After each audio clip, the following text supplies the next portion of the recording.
Have you ever experienced a dream that predicted the future? I don't usually remember my dreams, but this one stuck. I dreamt I was standing in a crowded station, faceless people rushing past, the loudspeaker crackling overhead. I was patting my pockets, frantic, knowing I'd lost something important. In the dream, a woman in a red coat walked up, held out a wallet, and said, "You'll need this." I woke up unsettled, brushed it off. Just a dream. A week later, rushing through Union Station in Chicago, I was running late, juggling coffee in my bag, weaving through crowds. When I boarded my train, I realized my wallet was gone. Panic set in. My ID, my cards, my cash, all vanished. I retraced my steps, heart sinking. And then, there she was, a woman in a red coat standing by the information booth, holding up a wallet. My wallet. She smiled, not in a creepy way, just a quiet, knowing smile, and handed it to me. "You'll need this," she said. I stared at her, stunned. She just nodded once, turned, and disappeared into the crowd. I never saw her again, but now every time I dream about something small and strange, I pay attention, just in case. It wasn't the dream that scared me. It was how small it was, and how real. I dreamt of a watch. Simple, silver, the glass cracked clean across the face. In the dream, I picked it up off the pavement and turned it over, seeing the engraving on the back. "For AL?" A few months later, I was walking near Montmartre in Paris when I tripped on uneven cobblestones. When I looked down, there it was. The watch. Silver. Cracked glass. I picked it up, fingers trembling, and turned it over. For AL. There was no one nearby. No way to know how it got there. I kept it. It sits on my desk now, ticking faintly, a reminder that sometimes dreams aren't just dreams. Sometimes they're breadcrumbs, and sometimes they're invitations to pay closer attention. I dreamt about the fire alarm 3 nights in a row. In the dream, I was sitting in a classroom, one I didn't recognize, and the fire alarm shrieked, harsh and mechanical. Everyone filed out calmly except for one man. He sat frozen, staring at nothing, even as the smoke curled around him.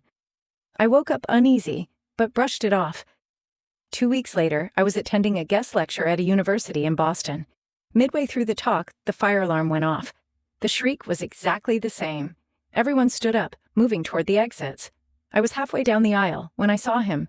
A man still sitting, unmoving, blank-faced. It jolted something in me. The dream, vivid and sharp. I grabbed his arm and said, "Come on, man, let's go." No reaction. I yanked harder, and finally he blinked, stood up slowly, and stumbled after me. We were barely out of the building when smoke started pouring from a side door. It wasn't a drill. He didn't say much afterward, just looked at me, eyes wide, shook my hand hard, and walked away.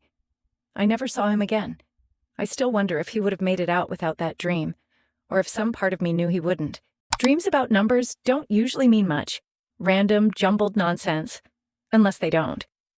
I kept dreaming of the same sequence, 317, over and over, night after night. Like my brain was stuck on repeat. It didn't feel urgent, just persistent. Background noise I couldn't tune out. I Googled it. Nothing. A Bible verse. A meaningless pattern, a bad lottery number. Eventually, I gave up trying to figure it out. A few months later, I traveled to Kyoto. A solo trip to clear my head after a rough breakup. Wandering through the city, I found myself at a shrine tucked away from the tourist crowds. Curious, I walked up to the main hall.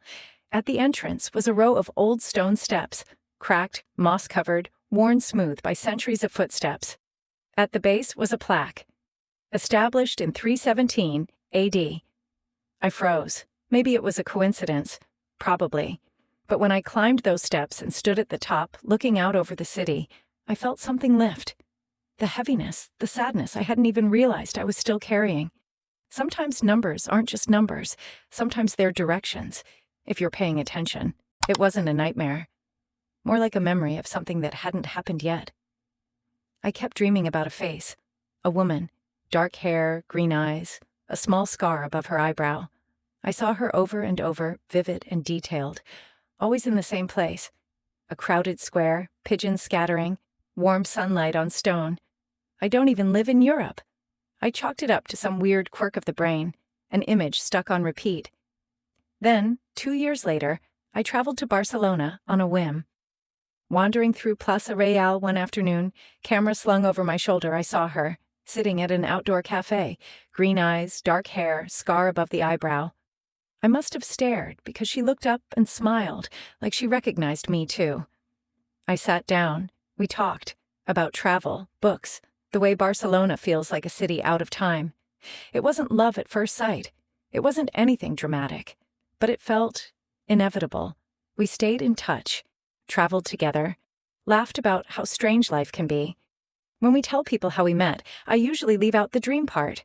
It sounds too crazy, but sometimes you see someone before you see them. It wasn't a nightmare. It wasn't even scary. It was weird. I dreamt I was sitting on a train, an old one, not like the shiny modern cars in London. Wooden benches, brass fittings, a flickering overhead light. Across from me sat a man reading a newspaper. He never looked up.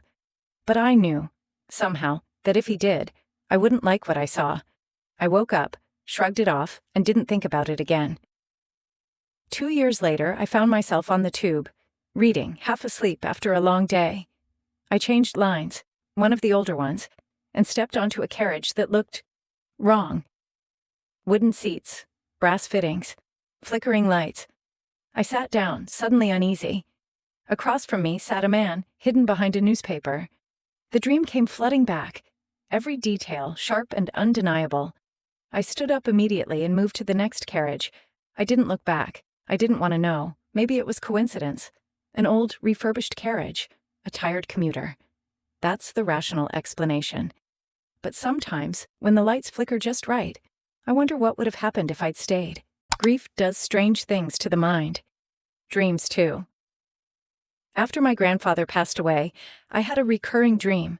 I was sitting at a wooden table in a pub I'd never seen before. He sat across from me, nursing a pint, smiling the way he used to when I did something dumb. "You're not listening," he said, tapping his finger on the table. I always woke up before I could answer. Months later, I took a trip to Ireland, partly for the scenery, partly because I didn't know what else to do with myself. Wandering through Dublin's winding streets one afternoon, I ducked into a pub to get out of the rain, and froze. It was the pub from my dream. Same wooden tables, same low ceilings, same worn bar. I sat at the nearest table, heart pounding. Engraved into the wood, just where he'd tapped in my dream, were the words, "Listen more, speak less." I sat there for a long time, not sure what to make of it. Was it coincidence? My grief playing tricks on me? Or was it something more? A final lesson from someone who knew I needed it? Some dreams you forget, others you can't, no matter how much you want to. A few months before it happened, I dreamt about the accident. In the dream, I was sitting at a red light, radio low, sunlight filtering through the windshield. I remember feeling calm, ordinary, like any other day. Then, screeching tires, a blur of metal. The world tipped sideways. I woke up sweating, heart pounding, but chalked it up to stress. I was working overtime, barely sleeping. Bad dreams were just part of the package. Then, weeks later, I was driving through downtown Vancouver, late for a meeting. The sky a clean, cloudless blue. I pulled up to a red light. The same song from my dream was playing on the radio. One of those pop songs you hate but can't escape. For a second, everything lined up. The angle of the sunlight, the shape of the street. Déjà vu hit me like a punch. I glanced in the rearview mirror and saw it. A car coming too fast. Way too fast. Without thinking, I threw the car into drive and shot forward, tires squealing. The car behind me barreled through the red light and smashed into the intersection, exactly where I had been. If I hadn't moved, it would have T-boned me, full force. I sat there shaking, watching people run to help. I still wonder, was it a warning? A glimpse of what could have been? Or just a dream? Random, meaningless until it wasn't. It was supposed to be a dream vacation. In a way, I guess it was. Before we left for Australia, I had a dream. Standing on a beach, looking out at calm, endless water. Then a sudden wave, huge and fast, crashing toward me. I tried to run, but my feet were heavy, stuck. I woke up shaking. When we got to the Gold Coast, I recognized the beach immediately. The curve of the shore, the shape of the dunes. Same as the dream. The water looked harmless, flat, inviting. My friends ran ahead, laughing, tossing towels down. I hesitated, dream echoing in my mind. As I stood there, staring at the ocean, a lifeguard sprinted past me, whistle blaring. He waved frantically, pointing at the water. A rip current. We hadn't noticed the warning flags. The beach emptied fast, people stumbling out of the water. The current, invisible and deadly, churned beneath the surface. If I hadn't hesitated, if we'd gone straight in, we might not have made it out. Sometimes dreams don't just predict the future. Sometimes they save you from it. It was the kind of dream you shake off with a laugh until it stops being funny. I was 12 when I first dreamt about the house.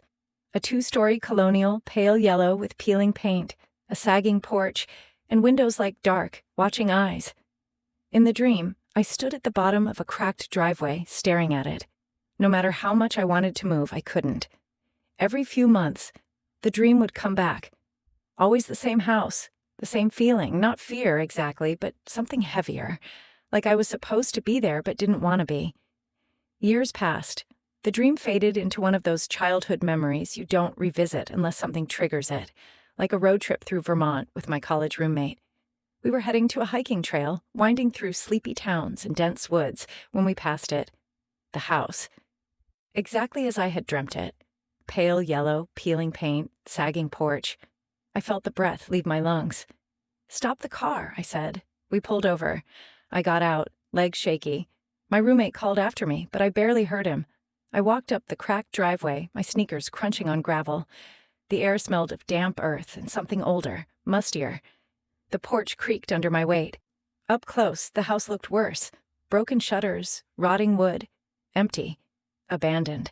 I don't know why I knocked. Some part of me thought maybe, just maybe, there was something waiting inside. Someone. But no one answered. I pressed my hand against the door. It was warm somehow, despite the chill in the air. And then, a whisper. Faint, almost lost in the wind. "Welcome back." I staggered away, heart hammering, stumbled back to the car. My roommate laughed nervously. What was that all about? I didn't have an answer then. I'm not sure I do now. We drove away, the house shrinking in the rearview mirror. I never dreamt about it again.